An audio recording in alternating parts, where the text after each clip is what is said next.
सबको जय श्री कृष्ण।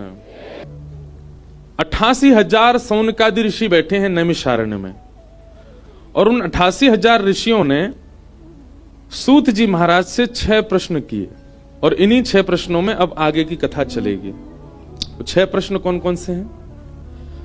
किम श्रेय शास्त्र सारः स्व अवतार प्रयोजनम, किम कर्म के अवतारश्च धर्मः कम शरणम गतः। 6 प्रश्न। सबसे पहला, किम श्रेय, ठाकुर जी के अवतार का श्रेय यानी कि क्रेडिट किसको जाता है? भगवान श्री कृष्ण आए, उसके पीछे क्रेडिट किसको जाएगा? किसके लिए आए ठाकुर जी? ब्रज की गोपियों के लिए आए, ब्रजवासियों के लिए आए, कि कंस को मारने के लिए आए, कि महाभारत युद्ध के लिए आए, कि गीता पाठ करने के लिए आए, कि अर्जुन की रक्षा करने के लिए आए? किसको क्रेडिट दोगे आप? किसी एक को तो प्रधान मानोगे ना, कि जिसके बारे में ठाकुर जी ने बहुत सोचा और अवतार लिया। भगवान के अवतार का श्रेय किसको जाता है? किनको? कौन बोल लो भैया? अच्छा, गोपियों को। विराज जाओ, सुनो। हम जब प्रश्न के लिए यूं कहें ना, बोलो तभी बोलना, नहीं तो हम खुद ही उत्तर दे देंगे। अब ये बात ऐसी है कि आपने अगर एक शब्द उत्तर दिया तो आपको 10 में से 2 ही नंबर मिलेंगे। आपको प्रमाणित भी तो करना पड़ेगा कि गोपियों के लिए ही आए, क्योंकि एक स्थान पर जब भगवान का प्रादुर्भाव होता है, अब देखो हम आपके उत्तर में फंसा दें। भगवान का जब प्रादुर्भाव हुआ तो श्लोक क्या लिखा? तमद्भुतम बालकम अम्बुजिक्षणम चतुर्भुजम शंख गदायुधायुधम। अगर ठाकुर जी गोपियों के लिए आए थे तो शंख चक्र गदा पद्म लेकर के क्यों प्रकट हुए? गोपियों के लिए आए थे तो सहज भाव से ही प्रकट होते। ये गदा लेकर के आना, आयुधों को संग प्रकट होना, इसका मतलब तो ठाकुर जी किसी का वध करने गए। तो यहां तो क्रेडिट कहीं ना कहीं राक्षसों को मिल जाएगा कि उनके वध के लिए ठाकुर जी आए। ठाकुर जी किसके लिए अवतार लेते हैं? इसका वास्तविक और सत्य उत्तर है हमारे लिए। हमारे लिए ठाकुर जी प्रकट होते हैं। गोपियों के साथ में जो व्यवहार है, जो स्वभाव है, कंस के साथ जो लीला है, पूतना अघासुर बकासुर धनासुर, सब कुछ, सबका उत्तर पाकर के जीवन श्रेष्ठ कौन बना रहा है? हम लोग। ठाकुर जी का अवतार किसके लिए हुआ? हम सब के लिए हुआ। निश्चित है कि भक्त प्रधान है। ठाकुर जी का प्रादुर्भाव हुआ, शंख चक्र गदा पद्म लेकर के आए, तो ठाकुर जी ने सबसे पहले विश्वास प्रकट कराया हमारे चित्त में कि निर्भीक हो जाओ। ये आयुधों को देख करके यह समझ जाना कि तुम सब प्रकार से सुरक्षित हो, पर उन आयुधों में कहीं कमल भी है। कमल आयुध नहीं है, कमल कोमलता का स्वरूप है। ठाकुर जी यह भी अनुभव करा रहे हैं कि कोई भी आरती यदि जीवन में आएगा तो उसके लिए आयुध हैं, लेकिन अगर तुम प्रेम प्रस्तुत करोगे तो तुम्हारे लिए कमल भी है समीप में, अत्यंत कोमल कमल। ठाकुर जी का प्रादुर्भाव हम सबके लिए हुआ। कंस वध से भी हम सीखते हैं, और गोपियों के साथ जो प्रेम हो रहा है उससे भी हम सीख रहे हैं। माखन चोरी से भी हम सीख रहे हैं, पूतना वध से भी हम सीख रहे हैं, सक्टासुर वध से भी हम सीख रहे हैं, महाराज से भी हम सीख रहे हैं। सारी क्रियाएं केवल और केवल हमको सिखाने के लिए है। हम कलियुगी जीवों के लिए ठाकुर जी ने अवतार धारण किया है। तो श्रेय किसको जाएगा? हमको। हमारे लिए ठाकुर जी आए। किम श्रेय। दूसरी बात, इतने शास्त्र हैं हिंदू वैदिक सनातन धर्म में, इनका सार क्या है? कोई भगवत गीता को प्रधान मानते हैं, कोई रामायण जी को प्रधान मानते हैं, कोई मानस जी को, कोई वाल्मीकि रामायण को, कोई वेदों को। इतने शास्त्रों का सार क्या है? शास्त्र सार क। एक बात याद रखिएगा, दही को जब मथते हैं ना तो मक्खन ऊपर आता है, मक्खन ही सार होता है। दही मथने के बाद नीचे जो रह जाए वो छाछ, और ऊपर जो आ जाए वो मक्खन। दोनों में मूल्यवान कौन होता है? छाछ की मक्खन? मक्खन। 18 पुराणों का जब मंथन किया गया तब श्रीमद् भागवत रूपी मक्खन ऊपर आया। अगर आपसे कोई कहे तो समस्त शास्त्रों का सार यदि पूछे, सारम सारम समद्वितम श्रीमद् भागवत। कई लोग आते हैं हमारे पास, महाराज जी शिव महापुराण में तो ऐसा लिखा था, देवी भागवत में तो ऐसा लिखा है, वहां वेदों में तो ऐसा लिखा हो, भागवत जी में ऐसा बता रहे हैं। किसकी बात माने? भागवत जी की मानो। क्योंकि स्वयं श्रीमद् भागवत के विश्राम में वेदव्यास जी महाराज कहते हैं, मैंने 18 पुराण लिखे, मैंने 18 उपपुराण लिखे, मैंने वेद लिखे, इतिहास लिखा, पर यदि पढ़ने की बात आए तो सबको पढ़ो, पर मानने की बात आए तो भागवत जी की बात मानिएगा, क्योंकि ये व्यास जी की अंतिम रचना है। तीसरा प्रश्न, स्व अवतार प्रयोजनम, भगवान के अवतार का प्रयोजन क्या है? ठाकुर जी चाहें तो सारी लीला मानव बन करके कर सकते हैं, पर कभी कूर्म बन के आते हैं, कभी मत्स्य बन करके आते हैं, कभी बराह बन के आते हैं, कभी नृसिंह बन के आते हैं। जो काम ठाकुर जी ने नृसिंह बन के किया, क्या वो मानव बन के नहीं कर सकते थे? ठाकुर जी ने जो लीला मत्स्य बन करके करी, मछली बन के, क्या वो मानव बन के नहीं कर सकते थे? ठाकुर जी ने इस प्रकार रूप क्यों बदले अपने? एक ही रूप में आ जाते, इतना कंफ्यूजन नहीं होता कि भाई कितने रूप हैं, कहीं पर ठाकुर जी की बराह रूप में सेवा, कहीं पर मत्स्य रूप में सेवा। इतने रूप ठाकुर जी के, इतने अवतार क्यों? ठाकुर जी का इसमें स्वभाव पता चलता है। मानव का स्वरूप कैसा होता है? एक बार एक पदवी मिल जाने के बाद वो कभी उस पदवी का त्याग नहीं कर सकता, उस पदवी से नीचे नहीं आ सकता। आपने निमंत्रण दिया कथा सुनने, आइए हम ऋषिकेश में कथा करा रहे हैं। अगर वो पदवी वाला व्यक्ति होगा ना, तो सब व्यवस्था पूछेगा, कहां रुकूंगा मैं, मेरे बैठने की व्यवस्था कहां होगी, मेरे लिए ऐसा करना ऐसा करना आदि आदि। अरे भैया सुनने के लिए बुला रहे हैं तुमको। लेकिन पदवी वाला व्यक्ति अपनी व्यवस्थाएं पूछता है। ठाकुर जी कैसे हैं? त्रिलोक की ब्रह्मांड नायक हैं, लेकिन फिर भी मत्स्य बनने में उनको जरा भी मन में भावना नहीं, अपनी पदवी से कभी भी बिलग होने में उनको संकोच नहीं होता। अरे मत्स्य तो फिर भी अच्छा है, जिसको पूरी दुनिया नहीं छूती। बराह सूकर तक बन गए ठाकुर जी।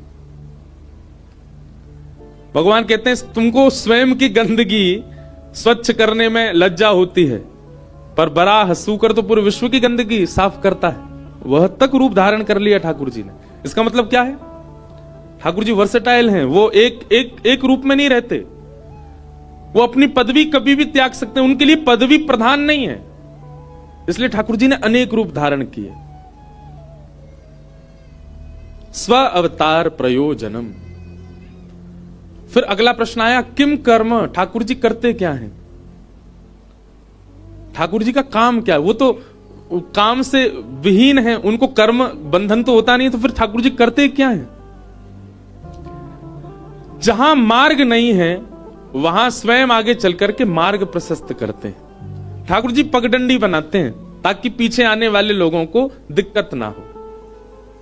ठाकुर जी का कर्म क्या है? एक मानव के भांति पूरा जीवन जी करके ठाकुर जी दिखा देते हैं कि ऐसा ऐसा ऐसा ऐसा जीवन होता है, अब तुमको क्या करना है समझ लो। हमारे जीवन में घटने वाली हर घटना का उत्तर या तो रामावतार में या कृष्णावतार में, हर घटना का उत्तर। आप विवाह से संबंधी कोई प्रश्न करो, आप संतान से संबंधी कोई प्रश्न करो, अपने व्यापार से संबंधी कोई प्रश्न करो, कोई भी प्रश्न करो, ऐसा हो ही नहीं सकता कि रामकृष्ण चरित्र में आपको उसका उत्तर ना मिले, सबका उत्तर है। तो ठाकुर जी करते क्या हैं? हम सबके जीवन की उलझनों को सुलझाने के लिए ही पूरी लीला करते हैं, ताकि हम उससे कभी उत्तर प्राप्त करके अपने जीवन को सार्थक कर सकें। किम कर्म। फिर अगला प्रश्न आया, के अवतारश्च, भगवान के अवतार कितने हैं? कोई कहता 11, कोई कहता 10, कोई कहता 24। पर श्रीमद् भागवत की माने तो भागवत के एकादश स्कंद में भगवान कहते हैं मेरे अवतार असंख्य, अवतारा ये संख्यया, असंख्य है। इस समय में और आप ऋषिकेश में बैठे, ठाकुर जी का इस समय भी कहीं अवतार हो रहा होगा, इस समय भी किसी वैष्णव के ऊपर कृपा कर रहे होंगे ठाकुर जी, हमें नहीं पता। अवतार का मतलब क्या है? किसी भक्त ने खूब भज करके कहा अब मुझे तारो, अब मुझे मिलो, अब मुझे संसद चक्र से बचाओ, ठाकुर जी उसके लिए प्रकट हो गए, वही अवतार है। अनेक अवतार हैं ठाकुर जी के, एक आध दो अवतार नहीं है। और अंतिम प्रश्न, धर्म कम शरणम गतः। ठाकुर जी के धर्म स्थापन के बाद भगवान तो चले गए अपने धाम को, धर्म स्थापना जो ठाकुर जी करके गए वो धर्म किसके भरोसे छोड़ के गए? किसकी शरण में है धर्म?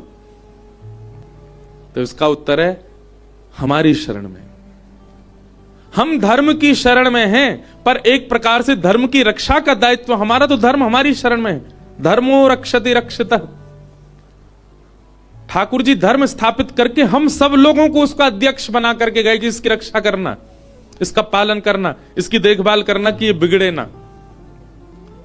पर हम सब भूलते जा रहे हैं।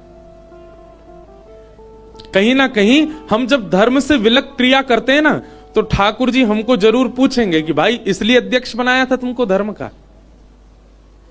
मानव बनकर के यदि पृथ्वी पर आए तो इसका मतलब यह है कि धर्म की रक्षा करना हमारा कर्तव्य है, दायित्व है। ये 6 प्रश्न हैं और इन्हीं 6 प्रश्नों का अब विस्तार से वाचन होगा, वही श्रीमद् भागवत है। सूत जी महाराज मंच पर विराजमान हैं, सौनकादि ऋषि प्रश्न कर रहे हैं और श्री सूत जी महाराज उनके समस्त प्रश्नों का उत्तर दे रहे हैं। क्या कह रहे हैं? धर्मस्य व्याप वर्गस्य। बहुत ध्यान से सुनिएगा। हमारा धर्म क्या है? अपवर्ग, पवर्ग नहीं है। सब लोग इधर देखो, बहुत ध्यान से सुनो। हम सब लोगों ने हिंदी पढ़ी है अपने स्कूल में, तो हिंदी में पवर्ग शब्द पढ़ाए गए। चवर्ग, तवर्ग, टवर्ग, कवर्ग, पवर्ग। पवर्ग शब्द कौन कौन से होते हैं? प, फ, ब, भ, म। कई सारे बालक बैठे, उनने तो पता ही नहीं जाने क्या है ये। होठों के स्पर्श से जो शब्द बोले वो पवर्ग शब्द हैं। प, फ, ब, भ, म। टवर्ग शब्द कौन से? जिसमें जीव उल्टी हो। ट, ठ, ड, ढ, ण। तवर्ग शब्द कौन से? जिसमें जीव दांत को स्पर्श करे। त, थ, द, ध, न। चवर्ग शब्द च, छ, ज, झ, झ। ऐसे ये सब शब्द को उसमें पवर्ग शब्द आते हैं। प, फ, ब, भ, म। और यहां लिखा है धर्मस्य याप वर्गस्य। देखो, अगर कोई हिंदी नहीं जानता हो तो शास्त्र कैसे समझे? संस्कृत तो बहुत दूर की बात। सूत जी महाराज कह रहे हैं हमारा, देखो संत जन जो होते हैं ना, विद्वान जन जो होते हैं, वो संकेत में बात करते हैं। किस में बात करते हैं? संकेत मतलब इशारा, और समझदार को इशारा काफी। हमारे गुरुदेव भी हमसे कहते हैं कि कभी कभी कथा में विषय का ज्यादा खुलासा नहीं किया करो। मैं कहता हूं हमारे गुरुदेव आजकल के बच्चे सुनते हैं तो उनके लिए थोड़ा करना पड़े। बोले नहीं, फिर भी ज्यादा मत खोलो, थोड़ा सा संकेत दो, बाकी उनको सोचने दो। लेकिन आजकल के विचित्र हैं, श्रोता सोचते तो है ही नहीं, कथा सुन के चले गए, बस जितना सुनो उतना काफी। थोड़ा विचार करना, आपको होमवर्क मिलना चाहिए, थोड़ा खुद भी विचार करो। पर इस विषय को हम खोलते हैं। धर्मस्य याप वर्गस्य। धर्म अपवर्ग है, पवर्ग नहीं है। पवर्ग में शब्द होते हैं प, फ, ब, भ, म। यानी कि धर्म को इन 5 स्थानों पर करना उचित नहीं माना जाता।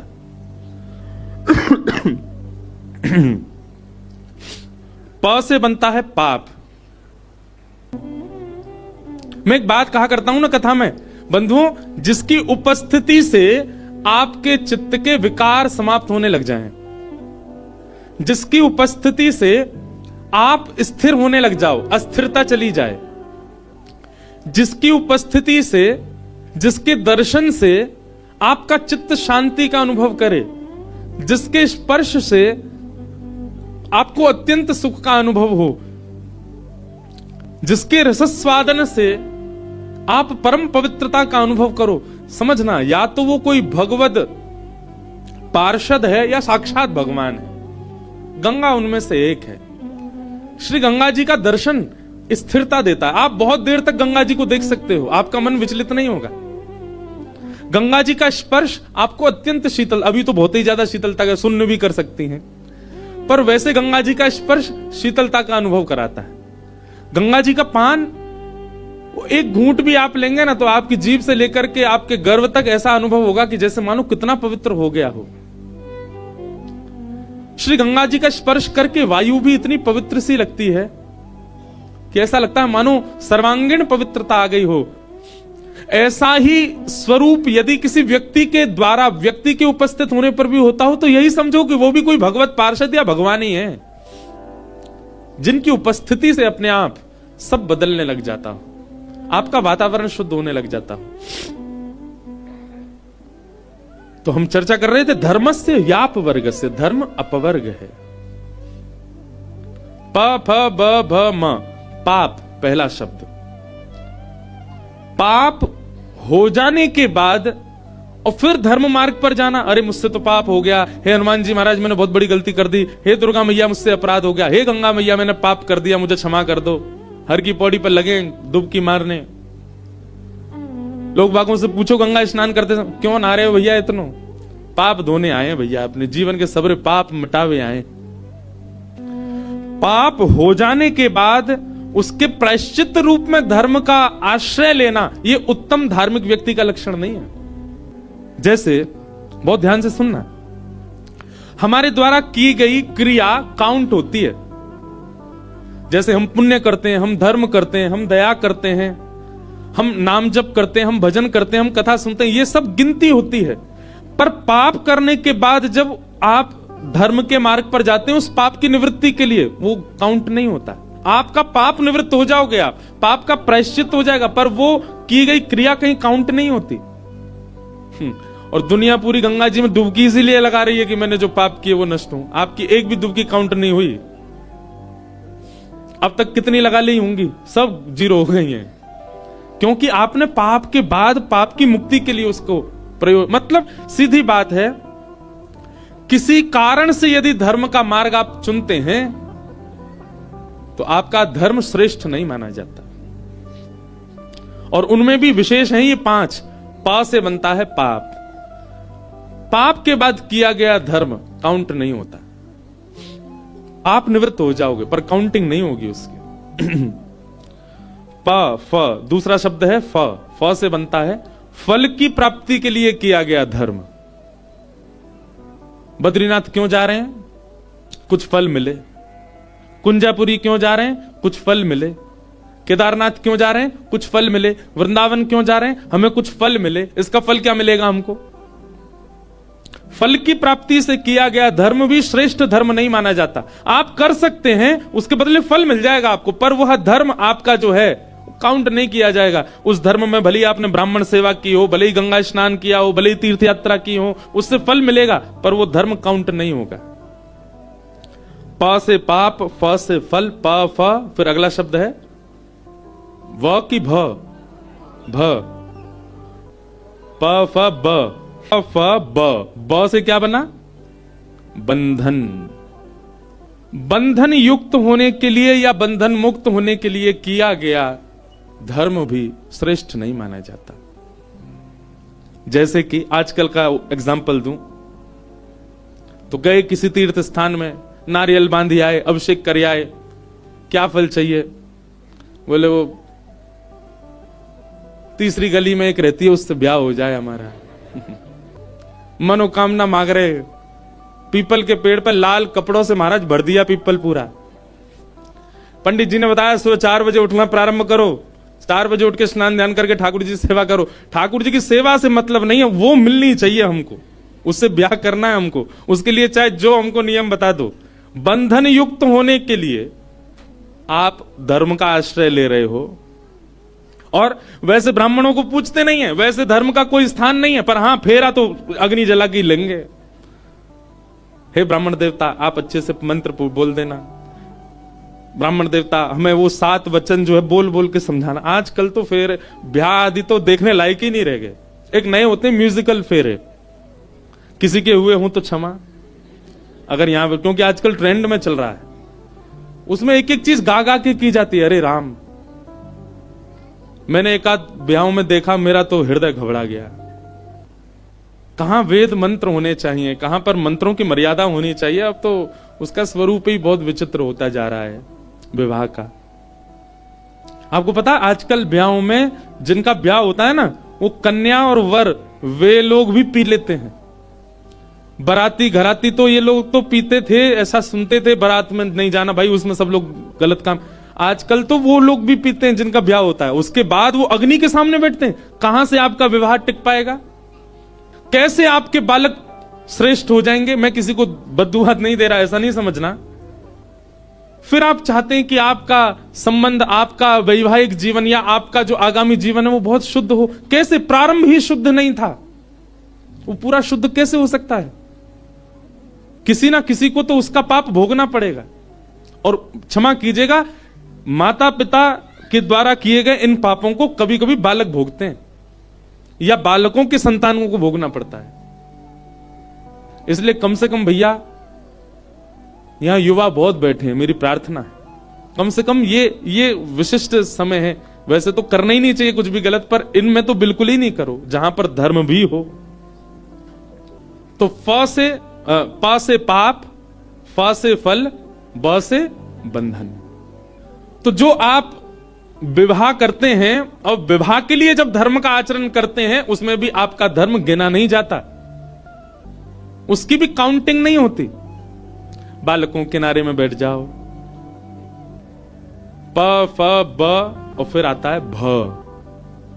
भ से बनता है भय। भय से किया गया भजन, भय से किया गया धर्म, भय से की गई साधना, भय से किया गया नाम जप, वह भी आपका कभी काउंट नहीं होता। भय से नहीं। जैसे ही बस चलनी चालू हुई ऋषिकेश से, कभी बस में गए बद्रीनाथ? मैं गया हूं एक बार, छोटा था तब गए थे। जैसी बस चलनी शुरू होती है, गाड़ी चलनी शुरू होती है, ऋषिकेश से ऊपर जैसे पहुंचे, शिवपुरी पार हुआ, और जैसी महाराज टर्न आता है, भूत पिशाच निकट नहीं आवे, महावीर जब नाम सुनावे ना से रोका सब राजपत निरंतर, ओम नमः शिवाय, ओम नमः शिवाय, ओम नमः शिवाय, ओम नमः शिवाय। हे गंगा मैया कृपा करना, हे भैया बस वाले भैया ने किनारे आके चला, भैया कहां ले जा रहे हो भैया? आपका यहां से लेकर के गंगोत्री तक, यमुनोत्री तक, जमुनोत्री तक, बद्रीनाथ केदारनाथ तक जो भय के कारण जो नाम निकलता है, वह भी कभी भजन में काउंट नहीं होता, क्योंकि वो भय के कारण। कहीं मुझे पाप ना लग जाए, कहीं किसी का गलत मेरे साथ ना हो जाए, मेरे से एक अपराध हो गया, उसकी पीड़ा, उसके कारण गंगा जी को प्रणाम कर। भय, भय यदि मूल में है, पांचों चीजें यदि आपके मूल में हैं और आप भजन कर रहे हो, तो फिर आपका भजन नहीं गिना जाएगा। पाप की निवृत्ति के लिए, फल की प्राप्ति के लिए, बंधन युक्त होने के लिए, भय मुक्त होने के लिए। और पांचवा स्थान है म यानी कि मृत्यु। पूरा जीवन निकल गया, लेकिन ठाकुर जी का स्मरण नहीं किया। जब लगने लगा कि अब हमारी मृत्यु पास आने वाली है, कान के ऊपर बाल सफेद होने लग गए, आंखन से, मैं कहा करता हूं, आंखों में पड़ेगा जाला, नाक से बहेगा नाला, लाठी से पड़ेगा पाला, जरा जिंदगानी। जैसे ही ऐसा जीवन होना प्रारंभ हुआ, अब महाराज कांपने लगी हैं, हड्डियां बिल्कुल साथ नहीं देती हैं, दांत मात कभी भी निकल के भागे, छींक आती, सबरे दांत निकल जाते हैं, आंखें बिना चश्मा के देखती नहीं है। ऐसी स्थिति हो गई है महाराज, 1-8 डिग्री टेम्परेचर कम होती, 2-2 रजाई लगानी पड़ती हैं ऊपर। रात में विक्स लगाओ माथे पे, नाक पे, गले में, छाती में, तब जाके तो नींद आ रही है। ऐसी स्थिति में फिर भजन जब प्रारंभ होता है, ठाकुर जी कहते हैं पूरी जवानी निकाल दी है, पूरा बाल अवस्था निकाल दी, भजन नहीं किया मेरा। और अब जब रू कांपने लग गई है, तो फिर भजो हरि नारायण गोविंद। फिर नारायण को भज रहे हैं, गोविंद को भज रहे हैं, वृंदावन को भज रहे हैं, बद्रीनाथ को भज रहे हैं। जब तन में शक्ति थी, जब आपकी इंद्रियां मजबूत थी, तब तो मनाली प्रिय लग रहा था, हैं? और अब जब पूरी स्थिति खराब हो गई है, तो बद्रीनाथ दौड़े आए हो।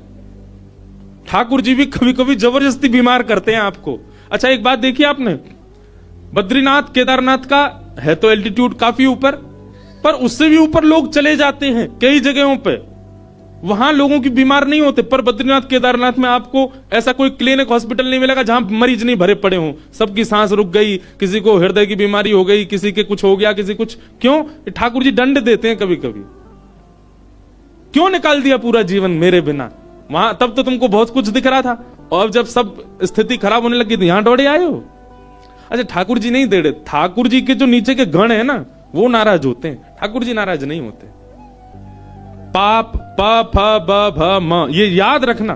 पाप, फल, बंधन, भय और मृत्यु, इन पंच स्थानों में किया गया धर्म, इन पंच भावों में किया गया भजन, इन पंच भावों में किया गया नाम जप, इन पंच उद्देश्यों से भगवत स्मृति जब हम करते हैं, ठाकुर जी उसको कभी गिनते नहीं है।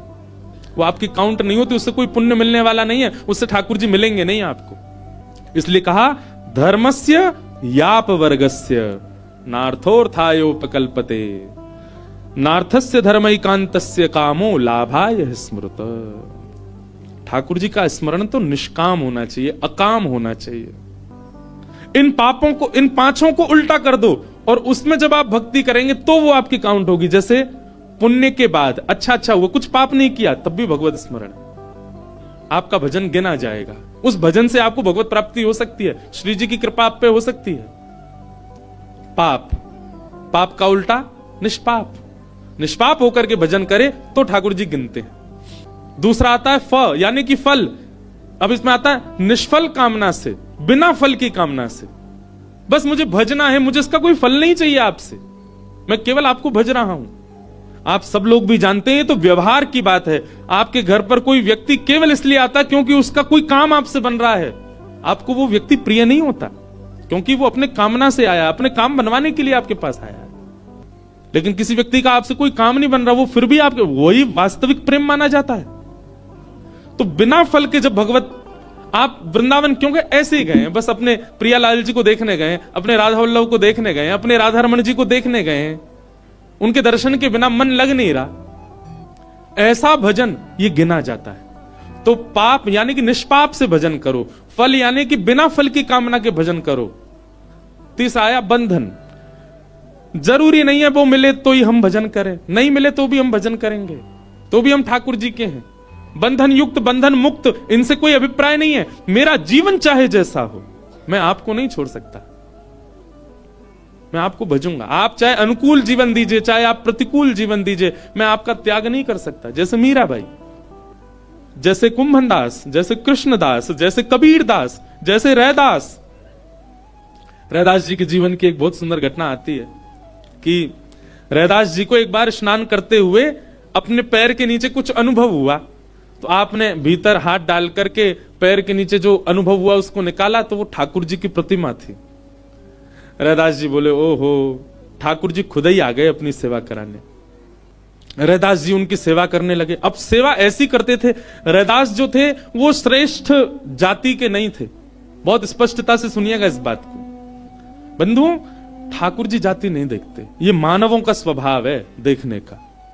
जात पात पूछे नहीं को, हरि को भजे सो हरि को हो। एक सनातनी व्यवस्था है, उस व्यवस्था के अनुसार कर्म विभाजित हैं, पर किसी के प्रति हेय दृष्टि रखना, किसी के जन्म सिद्ध जात से उसको हेय मानना, उसको स्पर्श मानना, ये एक महापाप है। ठाकुर जी कभी विचार नहीं। एक कथा सुनाए, दो कथा हो गई एक साथ, सुनाते हैं। याद दिला देना रैदास जी का चरित्र सुनाना, उससे पहले एक कथा और सुनाऊं। एक बार की बात है, उड़ीसा में पूज्य श्री मलुक वाले महाराज जी एक बार सुना रहे थे, उनसे सुनी थी कि उड़ीसा में जगन्नाथपुरी में लक्ष्मी जी भ्रमण कर रही थी, जगन्नाथ भगवान की पत्नी लक्ष्मी। और पूरी क्षेत्र में भ्रमण करते करते उन्होंने देखा कि मैं किस पर कृपा करूं। तो सबसे पहले लक्ष्मी जी गई अर्चकों के पास, जो जगन्नाथ जी को उठाते, सुलाते, खिलाते, नहलाते, भोजन प्रसाद कराते। बोले ये अर्चक हैं, पहले अर्चकों को देखें, इनके यहाँ किसी परिवार में अगर हमको कृपा करनी हो तो लक्ष्मी जी सब अर्चकों के घर में गई। देखा महाराज सूर्य उदय हो गया, ये तो अभी सो ही रहे हैं, ना आचार विचार शुद्ध, ना खान पान की शुद्धि। एक बात तो है बंधुओं, अत्यंत सामीप्य में दोष तो होता है। जब किसी वस्तु का बहुत सामीप्य मिल जाता है ना कभी उसकी वैल्यू समझ में नहीं आती हमको। ये हम अपने ऊपर भी कह रहे हैं, हम भी लाल जी के बहुत समीप रहते हैं ना, तो कभी कभी ऐसा होता है कि कहीं पर अव्यवस्था होती है। कहीं कथा में गए, वहां थोड़ी सी अव्यवस्था है, लाल जी के अनुकूल नहीं है। जैसे कि लाल जी को देसी गैया का दूध ही आता है, जर्सी का नहीं आएगा, बाजार का नहीं आएगा। पर कई जगह ऐसे लोग हैं कथा कराने वाले, वो नहीं करते व्यवस्था, या व्यवस्था में कई बार होती भी नहीं। तो फिर लाल जी को हम कहते हैं, लाल जी अब यहां तो कचुदना जो है का, आप बिना दूध के ही रहो। जबकि होना क्या चाहिए, चाहे जो हो जाए, चाहे 20 किलोमीटर दूर से आए, लाल जी के लिए दूध आना चाहिए, बिना दूध के नहीं रहते वो। लेकिन हम ठाकुर जी को ऐसे कह देते हैं, कोई बात नहीं ठाकुर जी, यहां दूध नहीं मिल रहा, 7 दिन बाद कहीं और जाएंगे, वहां तो दूध आएगा आपके लिए। अब ये अत्यंत सामीप्य, इसलिए हम ठाकुर जी से निवेदन कर रहे हैं कि आप काम चला लो। महाराज, जब नया नया ब्याह होता है ना घर की लाली का, तो दामाद जी पहली बार जब घर आते हो, दामाद जी कोई डिमांड कर दें कि ये मिठाई खानी है, तो सारे जितने घर के साले होते हैं, घर के बड़े, वो 50 किलोमीटर भागते हैं जीजा जी के लिए लेके आना है, उन्होंने मांगा है। वही दामाद जी 10 साल बाद आके कुछ कहे, बोले अब जीजू रहने दो, क्या करोगे खा के। या फिर पहले ही फोन कर देते हैं, आप आएंगे, वो रास्ते में ही पड़ेगी दुकान, खुद ही लिया ना। अत्यंत सामीप्य के बाद में कहीं ना कहीं हमारा भाव जो है वो धीरे धीरे घटने लग जाता है। कभी कभी मैं आपसे भी निवेदन करूं, ठाकुर जी से भी विरह मांगो। हे नाथ, कहीं मैं आपके बहुत समीप ना आ जाऊं, बहुत समीप आकर के कहीं मैं आपके प्रति मेरा भाव कम ना हो जाए। तो लक्ष्मी जी ने देखा महाराज सबरे पुजारी, अर्चक, साधक लेट लेट तक सो रहे हैं, ना आचार विचार शुद्ध, ना खान पान की शुद्धि, ना वस्त्रादि धुले हुए, एक ही वस्त्र हैं, 5-5 दिन तक उन्हीं को पहनने हैं। लक्ष्मी जी बोली, ये मेरे रहने लायक स्थान नहीं है, इसको यहां नहीं आऊंगी मैं। और तभी लक्ष्मी जी ने आगे जाकर के देखा कि वह परिवार जिनको झाड़ू लगाने की सेवा थी, नाली आदि साफ करने की सेवा थी, जिनको मंदिर में प्रवेश तक नहीं करने दिया जाता, उनके घर में गोबर का चौका, सब ब्रह्म मुहूर्त में उठ गए हैं, तुलसी जी को जल दे रहे हैं, घर में बिल्कुल शुद्ध भोजन बन रहा है, आचार विचार की शुद्धि, हाथ स्वच्छ हैं, पैर बच, जन्म से उनकी जाति कहीं ऊंची नहीं है, लेकिन बाकी सब कुछ उनका स्वस्थ था, बिल्कुल शुद्ध था। एक बात याद रखना बंधु, लक्ष्मी जी की कृपा चाहते हैं ना, पवित्र रहना प्रारंभ कर दो। लक्ष्मी जी को पवित्रता बहुत प्रिय है। आपने आज जो वस्त्र पहने, कल अगर आपने पहन लिए, लक्ष्मी जी तुरंत चली जाएंगी। इतनी भी अपवित्रता लक्ष्मी जी को प्रिय नहीं है। लक्ष्मी जी बोली, ये अच्छी है, इसके यहां मैं जाऊंगी। लक्ष्मी जी प्रत्यक्ष प्रकट हो गई उनके घर में जाकर के। अब वे तो बेचारे छोटे मोटे लोग, बेचारे ज्यादा धनवान तो थे नहीं। उन्होंने जब देखा कि अत्यंत गहने पहन रखे हैं, ऐसी मधुर सुगंधी आ रही है, रूप देख करके नेत्रों के पलक नहीं झपके जा रहे, सबने दंडवत प्रणाम किया। बोले, आपका परिचय? बोले, हम जगन्नाथ जी की गृहिणी हैं, साक्षात लक्ष्मी। वे सब घर के लोग, अरे हमारे घर का तो जल भी आपके स्पर्श योग्य नहीं है, हम तो ऐसे लोग हैं, हम तो नीचे लोग हैं। ये लक्ष्मी जी बोली, ये सब बात नहीं करो, हम लोग ठाकुर जी ये सब विचार नहीं करते। तुम्हारा आचरण देखो कितना शुद्ध, तुम्हारे व्यवहार कितना शुद्ध, तुम्हारी बुद्धि कितनी शुद्ध है। और सुनो, चौकी लगाओ, जो भी घर में बना है प्रत्यक्ष थाल में पधराओ, हम तुम्हारे यहां प्रसाद पा करके जाएंगे। पूरा घर भाव विवल हो गया, सबके नेत्रों में आंसू, साक्षात लक्ष्मी जी आई हैं। सबने पवाया। लक्ष्मी जी प्रेम से प्रसाद पा रही थी, तभी जगन्नाथ जी के बगल में ही विराजती हैं सुभद्रा जी, सुभद्रा जी के बगल में विराजते हैं श्री बलराम जी। बलराम जी भ्रमण कर रहे थे पुरी में, भ्रमण करते करते वो घर घरों में झांक के देख रहे थे क्या हो रहा है। जैसे ही उस घर में झांक के देखा तो श्री लक्ष्मी जी प्रसाद पा रहे हैं। बलराम जी बोले, राम राम राम राम राम राम, ये झाड़ू पोंछा बर्तन करने वाले लोग, इनके यहां पर चले जाओ, इन पे कृपा करो। पर भैया इनके यहां तो भक्ष भी बनता होगा, मांस भी बनता होगा, और ये लक्ष्मी जी यहां बैठ करके प्रसाद पा रही, हमारी घर की बेटी, हमारी घर की बहू, बिल्कुल आचार विचार की शुद्धि नहीं रखी। नाक फूल गई। परिवार में 2-3 लोग ऐसे होते हैं उनकी नाक बहुत जल्दी फूल जाती है। पहले तो जेठ जी, दूसरी ननद जी, तीसरे फूफा जी। इनकी नाक बहुत जल्दी फूल जाती है। ये हम यहां पे अगर कोई बैठे हो, जेठ जी, ननद जी, फूफा जी, बुरा नहीं मानना, आपके भी जेठ ननद फूफा होंगे, उनकी भी देखना नाक फूली रहती। बलराम जी की नाक फूल गई। महाराज आकर के कुछ बोले तो नहीं, मंदिर में आके बैठ गए। जगन्नाथपुरी में जो भात बनता है ना, इसीलिए जगन्नाथपुरी में एकादशी नियम नहीं है। क्यों? क्योंकि वहां जो भात निर्मित होता है, ऐसा मान्यता है कि वो लक्ष्मी स्वयं अपने हाथ से बनाती।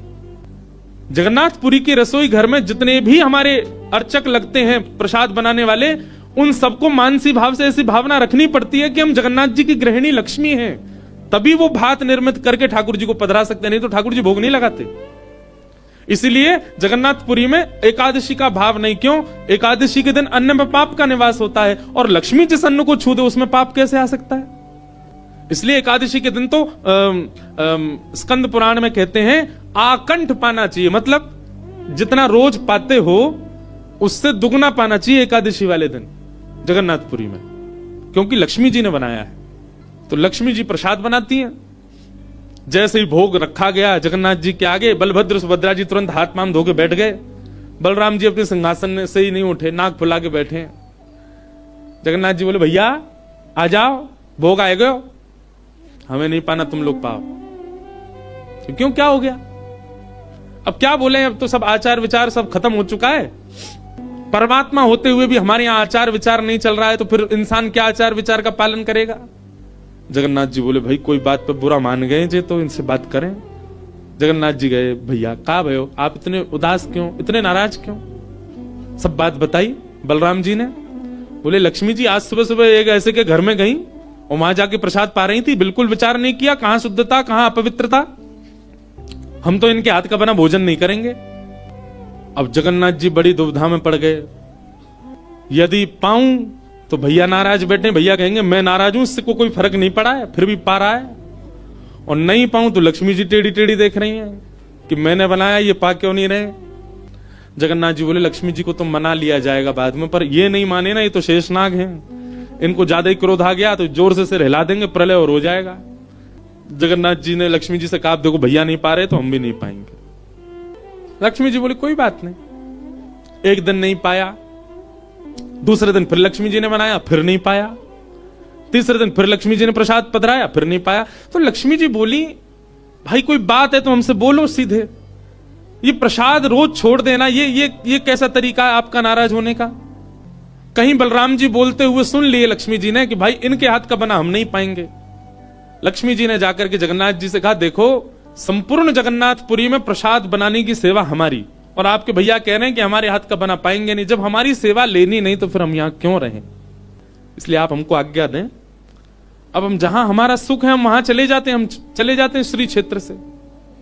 जगन्नाथ प्रभु कुछ, अच्छा जगन्नाथ जी को भी लीला करनी है इसलिए वो कुछ नहीं बोले। अब कुछ नहीं बोले तो लक्ष्मी जी समझ गई, बोले मौन मतलब हां ही होता है। लक्ष्मी जी बोले ठीक है आप लोग शयन करो। रात्रि का समय, बलभद्र सुभद्रा जगन्नाथ जी के कपाट बंद हो गए। लक्ष्मी जी बोली अब हम जा रही हैं, और मंदिर से श्री लक्ष्मी जी चली गई। प्रातः काल ब्रह्म मुहूर्त का समय हुआ। महाराज जगन्नाथ जी बलराम जी जैसे ही उठे तो क्या पाया, नीचे फर्श पे पड़े थे। कहां सोने के सिंहासन पर सोते थे, सोने के बिस्तर पर सोते थे, बढ़िया लत्ता पहन के रहते थे, गले में स्वर्ण की मालाएं, हाथ में स्वर्ण के कड़ूला, पाम में स्वर्ण के कड़ूला आदि सब पहन के सोते थे। लेकिन लक्ष्मी चली गई तो सब चला गया। सवेरे उठे तो फर्श पे पड़े थे। बलराम जी बोले लाला जी कहाँ है वो, हमारे सिंहासन वगैरह कहां चले गए? ठाकुर जी बोले लक्ष्मी जी चली गई ना, लक्ष्मी तो मतलब सब होता है। बलराम जी ने अपनी तिजोरी जाकर के खोली, सबरे वस्त्र चले गए, आभूषण चले गए, सब आयुध चले गए, फटे पुराने मैले कुचैले बिना धुले महीनों के सालों के वस्त्र पड़े थे। और यही होता है, लक्ष्मी जाती है तो यही रह जाता है। लेकिन बलराम जी भी अपनी पूरी उसमें थे, बोले कि हम भी कुछ नहीं कहेंगे, ठीक है जैसे हैं वैसे रह लेंगे, कोई लक्ष्मी जी के जाने से हम पे फर्क थोड़ी पड़ रहा है। चल लाला भोजन को समय है क्यों, प्रसाद पावे। ठाकुर जी बोले कैसे प्रसाद पाएंगे, प्रसाद तो लक्ष्मी बनाती है, लक्ष्मी चली गई खुद ही बनाना पड़ेगा। बोले हाँ हाँ तो हम पे कोई बनावी कमी, हम दोनों मिलके बनाएंगे। कृष्ण बलराम दोनों गए रसोई घर में, जाकर के देखा तो महाराज वहां से अन्न दाल चावल सब चले गए, क्यों सब लक्ष्मी से ही आते हैं। कहां तक कहें चूल्हा जलाने की लकड़ी भी नहीं बची, वो भी लक्ष्मी से ही आती है। लक्ष्मी गई और सारी श्री लेकर के चली गई अपने साथ। एक दिन दो दिन, अब तो दर्शनार्थी आने बंद हो गए, क्यों मंदिर की श्री भी चली गई। जगन्नाथ जी और बलराम जी चुपचाप बैठे हैं अपने सिंहासन पर, भूखे प्यासे बेचारे आंख बाहर निकल आई। बलराम जी बोले लाला, बोले हाँ 2 दिन आए गए लाला, भोजन ना एक कियो, और 2 दिन पहले गुस्सा में ना कियो, 4 दिन आए गए, और कछु है भी ना कहा करें। देखो इस बात को कोई ऐसे मत ले लेना, लोग सोचने वाले यूं भी लेते हैं, बताओ महाराज जी कुछ भी बोल रहे हैं, वो साक्षात ब्रह्म है, लक्ष्मी जाने से उन पर कोई प्रभाव पड़ेगा? लक्ष्मी जाने से कोई प्रभाव नहीं पड़ता ठाकुर जी पर ठाकुर जी बलराम जी को बताना चाह रहे हैं कि भाई किसी को हे दृष्टि से मत देखो, उसी के लिए पूरी लीला हो रही है। ठाकुर जी बोले दाऊ दादा एक काम है सके, बोले कहा, बोले समुद्र के किनारे स्वर्ग आश्रम है जहां पर लोगों की अंत्येष्टि होती है। बोले हाँ मैंने एक बार देखा था, वहां पे लोग कटोरा लिए बैठे रहते हैं और उनको कुछ ना कुछ मिल ही जाता है, आपकी आज्ञा हो तो वहीं चलें, कछु तो मिल जाएगा। लाला पूरी दुनिया कहा कहेगी बताओ कृष्ण बलराम कहा कर रहे हैं ये, बोले ऐसे थोड़ी जाएंगे, रूप बदल के चलेंगे, कछू तो मिलेगा, पेट तो नहीं भरेगा हमारा। लक्ष्मी जी तो आएंगी नहीं, नाराज होकर चली गई। बलराम जी बोले हाँ हाँ जान दे, ये बहू क्यों बड़े नखरे हैं, चली गई तो काम का भूखे रहेंगे, चल लाला मेहनत करके उद्यम करके भिक्षा मांग के पालेंगे। और श्री कृष्ण बलराम दोनों छोटे से बालक का रूप धारण करके गए और स्वर्ग आश्रम के बाहर कटोरा लेके बैठ गए। कोई कुछ तो दे जाएगा। ठाकुर जी और बलराम जी अपनी झोली फैला के जय जगन्नाथ जय जगन्नाथ, मैया तेरा भला हो, कुछ दो। और कोई कुछ नहीं दे। एक ने तो डांट दिया, बोले हे छोटे बालकों क्या करते हो, विद्यालय जाया करो, पढ़ाई लिखाई क्या करो, क्या बचपन में आके बैठ गए हो यहाँ पे। बलराम जी बोले लाला ही तो बहुत डांट रही है। ठाकुर जी मनी मन कहे और कर लो अपमान लक्ष्मी जी का। इतने में ही एक महात्मा आए, उन पर धन तो था नहीं, लोग वो खाते हैं ना मूढ़ी, भेलपूरी, झाल मूढ़ी बोलते हैं उसको, फूले फूले से होते हैं, क्या बोलते हैं उसको, मूढ़ी बोलते हैं ना, समझ गए ना सब। गंगा जी के किनारे भी लोग खाते हैं, उसमें नमकीन नमकीन मिला के बढ़िया। तो उनके पास में बस मूढ़ी थी, महात्मा जी के पास में। ठाकुर जी ऐसे झोली फैला के बैठे, बलराम जी भी। तो महात्मा जी ने क्या किया, ऐसे करके लो बच्चों, लो पालो, पेट भर लो। बलराम जी बोले लाला एक समय को भोजन तो मिल ही गयो। ठाकुर जी बलराम जी दोनों खुश हुए। लक्ष्मी जी ने दूर से देखा, ए पवन देव जोर से बहना प्रारंभ करो। ऐसी जोर की हवा चली महाराज, सबरी मूढ़ी उड़ गई। बलराम जी और ठाकुर जी पीछे पीछे भागे, मूढ़ी सबरी उड़ गई। बलराम जी बोले लाला ये क्या हो गया। बोले भैया हम संकोच में कुछ कहते नहीं, आप बड़े भैया, पर हम एक बात कहें, ये लक्ष्मी के बिना सब हाल हो रहा है हमारा। ठीक है बहू है, आपने समझा देते, आप भी बिल्कुल नाक फुला के बैठ गए, गुस्सा है के बैठ गए, चली गई बेचारी। यदि वे प्रसन्न हो जाए तो फिर सब ठीक है जाएगा। अरे ना बेटा कोई बात नहीं, हम तो क्षमा मांग लेंगे, तेने पहले क्यों ना कही मोते। ठाकुर जी बोले अब कोई बात नहीं, अब चलते हैं, ढूंढे उनको कहां है। पूरे पुरी में ढूंढा, कहां है लक्ष्मी जी। लक्ष्मी जी उसी कन्या के घर में थी, उसी घर में थी जहां देख करके बलराम जी को हीन भावना आ गई थी। बलराम जी लेके गए, लाला यही घर में बैठी जब मैंने देखी काई। वहां जाकर के देखा तो महाराज उस घर में बिल्कुल जैसे मंदिर की रौनक होती है, ऐसी रौनक उस घर की हो रही थी। फर्श लगे हुए हैं, बढ़िया सोने चांदी के बर्तन रखे हैं, एक जगमगा रहा है मणियों से पूरा घर भवन। और बाहर बैठ करके उस महिला के जिसके ऊपर कृपा की थी लक्ष्मी, उसके बालक भर भर के सामग्री दे रहे हैं लोगों को, भोजन की सामग्री, वस्त्र ले जाओ, ये ले जाओ, कोई गरीब कन्या के लिए धन ले जाओ, राशि ले जाओ, सोने की मोहर ले जाओ। लक्ष्मी जी बैठी है घर में। ठाकुर जी बोले अब लक्ष्मी जी तो नाराज हैं, भैया एक काम करें, हम भी लाइन में लग जाएं, कछु मांग लें, लेके चल दें। जैसे ही ठाकुर जी और बलराम जी लगे कतार में, भीतर से लक्ष्मी जी को देख के दया आ गई। मेरे प्राणनाथ, ये चाहे तो सर्वसमर्थ हैं, परंतु बलराम जी को बताने के लिए पूरी लीला कर रहे हैं। लक्ष्मी जी तुरंत बाहर आई और दोनों को इशारा किया, आप लोग इधर आओ। बलराम जी बोले देख बहू तू नाराज मत हो, हम ते गलती है गई, और वैसे गलती तेरी भी कम नहीं, तो को नहीं जानो चाहिए ऐसी जगह। लक्ष्मी जी बोली दाऊ दादा, ठाकुर जी के लिए सब अलाव है, हमारे लिए इतने बंधन। वे किसी भी भक्त पर कृपा करने जा सकते हैं, वहां पर जात पात नहीं देखी जाती, वहां पर यह नहीं देखा जाता कि भजने वाला कौन है, ब्राह्मण है, क्षत्रिय, वैश्य कौन है, सब पर वो अनुग्रह कर सकते हैं। तो फिर हमारे ऊपर इतनी रोक टोक क्यों। और किसी के जन्मगत व्यवहार से उसका पूरा जीवन नहीं आंकना चाहिए, उसके स्वभाव व्यवहार से देखना चाहिए कि वो है कैसा। कहां आप कहते हैं कि ब्राह्मण सर्वश्रेष्ठ, और वो देर देर तक सो के उठ रहे हैं, उनके यहां शुद्धि नहीं, वस्त्र 4-4 दिन तक पहन रहे हैं, एक महीना एक ही धोती में निकाल रहे हैं। आप कह रहे हैं कि वो श्रेष्ठ, और ये लोग जो इतनी पवित्रता का ध्यान रखते हैं, इन पर कृपा ना हो। हमारे अनुसार तो जो अपने कर्म से शुद्ध है वो शुद्ध है। बलराम जी और ठाकुर जी दोनों मान गए, जैसी आपकी इच्छा। बोले नहीं, आज के बाद हम आपसे एक नियम चाहते हैं। क्या? बोले श्री जगन्नाथपुरी में नियम कर दीजिए। बोले क्या? जिस महाप्रसाद को ब्राह्मण पाएगा उसी महाप्रसाद को शूद्र भी पाएगा, दोनों को समान फल मिलेगा। और यहां महाप्रसाद का ऐसा नियम रखा जाए कि अगर एक ही पत्तल में दोनों बैठ करके पालें तो दोनों को समान पुण्य प्राप्त होगा। महाप्रसाद पाते ही, अन्य तीर्थों में तो बहुत साधन करने पड़ेंगे, पर पुरी में आकर के कोई एक दिन का भी यदि महाप्रसाद का पाले तो उसको सर्व साधनों का फल प्राप्त हो जाए। और किसी भी प्रकार से यह ना देखा जाए कि कौन किस वर्ण का है, वो स्वभाव से शुद्ध होना चाहिए। हम सबको हृदय लगावें। अगर ये सब आपको मंजूर हो तो मैं राजी हूं। राजी हुए और तब से श्री जगन्नाथपुरी में ये सब नियम नष्ट कर दिए गए। महाप्रभु जी सबके लिए सुलभ हो गए। कहां तक कहें, जब ठाकुर जी बीमार होते हैं ना, तो ठाकुर जी की सेवा ब्राह्मण नहीं करते, अन्य वर्गों की ही सेवा होती है श्री ठाकुर जी की। वे ही ठाकुर जी को अंतरंग भाव से सेवा करते हैं, उन्हीं से ही ठाकुर जी प्रसन्न होते हैं। तो व्यक्ति का व्यवहार, स्वभाव, उसकी विचारधारा वो उच्च होनी चाहिए। वो जन्म से कौन है इससे फर्क नहीं पड़ता। सनातनी परंपरा है, परंपरा का निर्वहन होना चाहिए, परंपरा का पालन होना चाहिए, परंतु हे दृष्टि के साथ ठाकुर जी नहीं रखते तो हम क्यों रखें। तो रैदास जी को ठाकुर जी प्राप्त हुए। रैदास जी उनकी सेवा करने लगे। उनकी सेवा से कुछ लोग परेशान हो गए। उन लोगों ने कहा कि भाई इसके तो बड़े भगत होने लगे, इसके यहां तो बड़ी भीड़ जाने लगी और ये तो ब्राह्मण भी नहीं है। और जाकर के सबने शिकायत कर दी राजा से। बोले ठाकुर जी की सेवा का अधिकार केवल हम लोगों को मिलना चाहिए, रैदास से उसके ठाकुर जी छीन लिए जाएं। राजा ने रैदास जी को ठाकुर जी सहित बुलाया और कहा, एक तरफ सब ब्राह्मण बैठे और एक तरफ रैदास जी बैठे, बीच में सिंहासन पर ठाकुर जी बैठे। जिसकी उपासना आराधना से ठाकुर जी का मुख अगर मुड़ गया, जिसकी तरफ मुड़ गया, ठाकुर जी उसके रहेंगे। फिर ब्राह्मणों ने तो वेद को उच्चारण किए, खूब सुंदर महाराज आराधना की, ठाकुर जी यथावत रहे।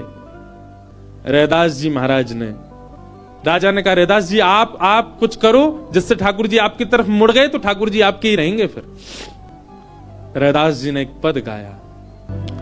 रैदास जी कह रहे हैं, बोले नाथ मैंने जीवन में आपसे कुछ नहीं मांगा, पर आज आपसे मांग रहा हूं। मेरे जैसे आपके अर्चक हजारों लाखों करोड़ों हैं, मैं सेवा नहीं करूंगा तो आपकी सेवा कोई और करेगा। मेरे जैसे आपके लिए लाखों हैं, पर मेरे लिए तो आप केवल एक हो। आपको सेवा की आवश्यकता नहीं, मुझसे भी अच्छी सेवा करने वाले आपको मिल जाएंगे, पर मुझे आप नहीं मिल पाओगे ना।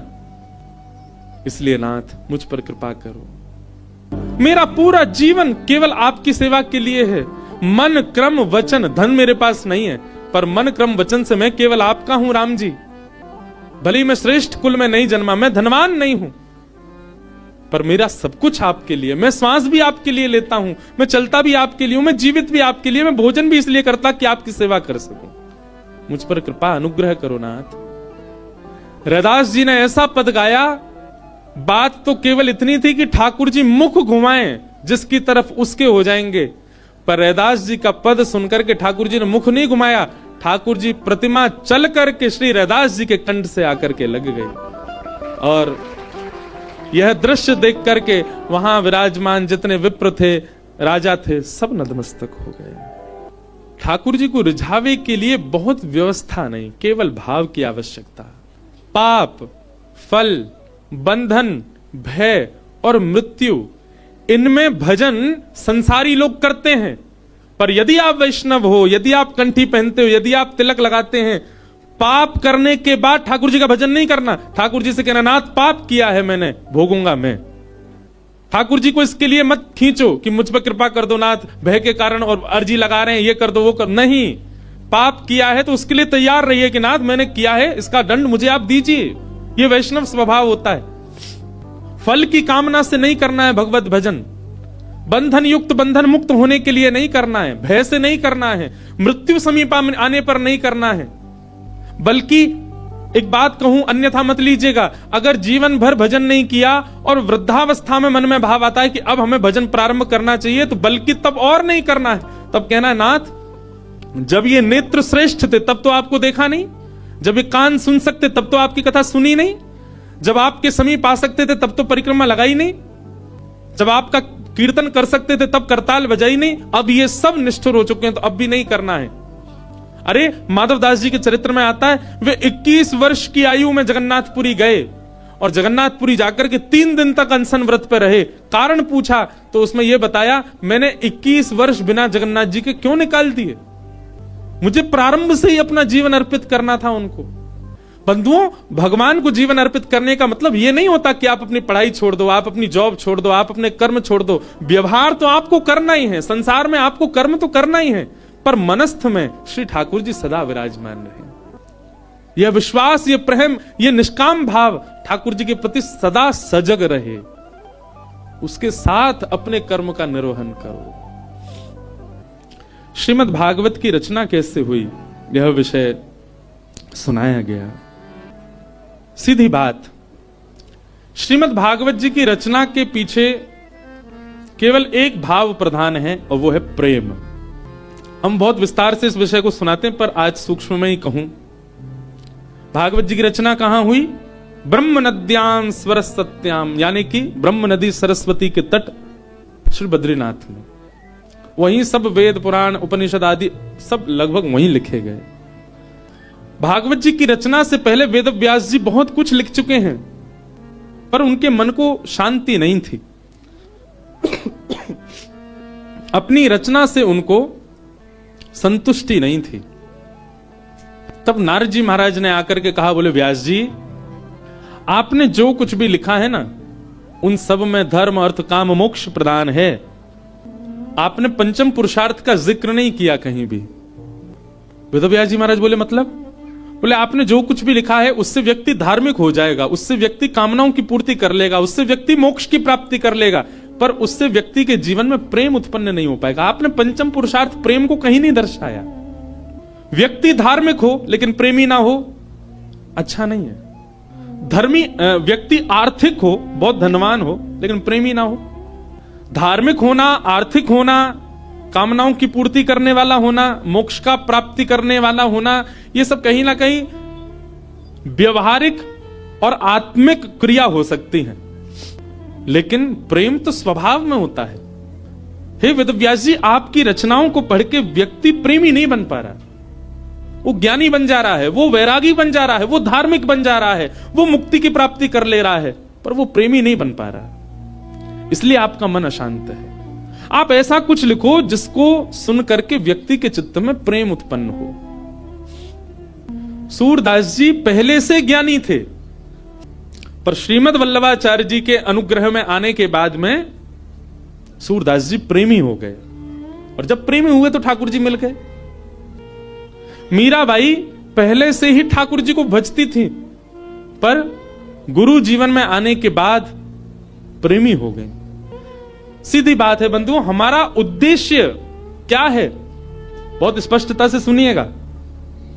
कृष्ण प्राप्ति नहीं, सीधे 50वीं सीढ़ी चढ़ने की मत सोचा करो। बीच में बहुत सारी सीढ़ियां हैं, धीरे धीरे चढ़ना पड़ेगा। इतने बड़े पांव नहीं कि आप 50वीं सीढ़ी चढ़ जाओ। हमारा उद्देश्य क्या है? किसी से पूछो, किसी भी भक्त से पूछो, आपका उद्देश्य क्या? तिलक क्यों लगाते हो? नाम जप क्यों करते हो? कंठीमाला क्यों बदते हो? एकादशी क्यों करते हो? वृंदावन क्यों जाते हो? हम पे श्री जी की कृपा हो जाए, हमको ठाकुर जी मिल जाए। इतनी जल्दी मिल जाएंगे? जैसे आप किसी मार्ग पर जाते हैं, जैसे मान लीजिए कि आप ऋषिकेश में बैठे हैं, तो निश्चित है कि बद्रीनाथ ही आते हैं, बार बार बद्रीनाथ जा रहे हो, तो ऋषिकेश से आपका उद्देश्य बद्रीनाथ जाना ही है, पर बीच में कई ऐसे शहर पड़ेंगे, अगर आप कहीं भटकोगे तो आप उन शहरों का नाम पूछोगे, ना कि सीधा बद्रीनाथ। 300 किलोमीटर दूर का नाम थोड़ी लोगे। यहां से चलते समय आप पूछोगे, भैया शिवपुरी कितना दूर रह गया? शिवपुरी वहां जाओ, आगे से मुड़ोगे और शिवपुरी आ जाएगा। उससे आगे जाओ, श्रीनगर कितनी दूर है? ये देवप्रयाग कितना दूर है? यहां है देवप्रयाग। वहां के लिए रास्ता कैसे? आपके पड़ाव धीरे धीरे आगे बढ़ते हैं, सीधे ही बद्रीनाथ नहीं पहुंचा जाता। सनई सनई है। वैष्णव का पहला पड़ाव होना चाहिए प्रेम। किस लिए भजन कर रहा है? किस लिए कथा सुन रहा है? किस लिए वृंदावन जा रहा है? किस लिए गंगा जी का आश्रय ले रहा है? किस लिए कंठी पहनता है? किस लिए एकादशी करता है? मैं प्रेमी बनूं। पहले प्रेमी तो बनूं। पहला पड़ाव उसका प्रेम होना चाहिए। प्रेमी बनने का स्वभाव क्या? उसकी दृष्टि बदल जाए। अब वो सबको देख करके मुस्कुराता ही है। मैं ऐसे ऐसे प्रेमियों को भी जानता हूं जो किंचित बात विरह की सुन लें तो नेत्रों से आंसू गिरने लग जाते हैं। प्रेमी का स्वरूप हो जाता है कि उस बहुत जल्दी भाव में आ जाएगा, बहुत जल्दी भावुक हो जाएगा। हम होते हैं, हमारे आगे तो व्यक्ति गंगा जी में कूद जाए तो हमको विरह नहीं होता। प्रेमी व्यक्ति कैसा होगा? किंचित कोई भाव ऐसा देख लेगा ना, बहुत छोटा सा, कोई व्याकुल बैठा है, उस व्याकुलता को देख करके वो विरह में आ जाएगा। ये होता है प्रेमी का स्वरूप। आधुनिक भाषा में उसको कह देते हैं ये बहुत इमोशनल है, बहुत जल्दी इमोशनल हो जाता, बहुत जल्दी भावुक हो जाता है। संसार को देख करके भावुक हो रहा है। एक बात बताएं, भावुक व्यक्ति प्रेमी बहुत जल्दी बन सकता है। अगर किसी के अंदर भावुकता बहुत ज्यादा है ना, तो एक प्रकार से वो ये समझ ले कि उसको कई सीढ़ियां पहले से चढ़ा हुआ है। वो भावुक व्यक्ति बस प्रेम की ओर बढ़ जाए, प्रेमी और बन जाए, और अधिक प्रेम हो जाए, और वही प्रेम वृंदावन चंद से हो जाए उसका। हम कई जगह कथा करने जाते हैं, तो कथा करके जब निकलने लगते हैं ना वापस 7 दिन पूरे होने के बाद, बहुत लोग भावुक हो जाते हैं। जिनके यहाँ रुकने का प्रसंग होता है वो लोग भावुक। एक जगह तो बहुत ही भयानक स्थिति हुई, मैं ही घबरा गया। एक जगह कथा थी, अब जगह का नाम तो नहीं लूंगा मैं, तो वहां जो यजमान थे, मुख्य यजमान, वो इतने भावुक, इतने भावुक, पहले दिन से ही रोने लग गए। मैंने क्यों, क्या हो गया? बोले अब 6 दिन रह गए, आप 6 दिन रहोगे बस, लाल जी के केवल 6 दिन दर्शन होंगे। दूसरे दिन और रोने लग गए। मैंने कि भैया तुम ऐसे मत करो, अभी तो कथा तो पूरी करनी है हमको। चौथे दिन सबका नाच रहे थे, नंद घन आनंद भयो, जो वो कोने में खड़े होकर रो रहे। बोले क्यों, क्या हो गया? 3 ही दिन रह गए अब बस। जिस दिन विश्राम दिवस था, मैं तो बहुत घबरा रहा था, मैंने आज क्या होगा, वो पहले दिन से ही रो रहे हैं। वही हुआ। अच्छा, ऐसा और था कि कथा करते ही मुझे एयरपोर्ट जाना था, मेरी फ्लाइट थी। कथा भी मैंने सुबह सुबह की थी 7 बजे से। आरती, विश्राम आरती हो रही थी, और मैं बस ये था कि हे लाल जी कुछ हो नहीं, बहुत भाव में। वही हुआ, आरती करते करते दोनों, पहले तो उनकी गृहिणी मूर्छित होकर गिर पड़ी, बेहोश ही हो गई, और फिर जो उनके पतिदेव थे उनको देख के वो भी हो गए। उसके पीछे बिल्कुल भी किंचित ही, हमको तो समझ में आया था नाटक, लेकिन नहीं, वास्तविक था। पानी वानी डाला भैया, उनका ब्लड प्रेशर वगैरह सब कम होता चला गया। एक कथा भी आती है, सुना है? एक महाराष्ट्र के राजा थे। उन राजा का एक ही बात उसके मन में चलती थी कि मेरे नगर में कोई साधु आ जाए, मेरे नगर में कोई संत आ जाए, मेरे नगर में कोई भक्त आ जाए। दुनिया में ऐश्वर्यवान व्यक्ति केवल इसकी प्रतीक्षा करता है कि मेरे पास धन बहुत आ जाए। वो इसकी प्रतीक्षा करते थे कि कोई भक्त, साधु, संत, विरक्त या वैष्णव दंपति या कोई कथा वक्ता कोई आ जाए मेरे नगर में, बस। ऐसी कृपा हुई। अयोध्या से कुछ लोग पंढरपुर दर्शन करने जा रहे थे, और उन महात्मा के, उन राजा के नगर में आ गए। नगर से होके पंढरपुर का रास्ता था, तो पंढरपुर की ओर जा रहे थे। शाम काल का समय हो गया। राजा को पता चली संतों की टोली आ रही है। वो तो ऐसा और था राजा, वो दूर दूर तक उसने अपने सैनिक लगा रखे थे। बोले आसपास के रस्तों से अगर कोई संत निकल के जा रहे हैं, उनसे भी कहो यहां होके जाएं, हमारे नगर में होके जाएं।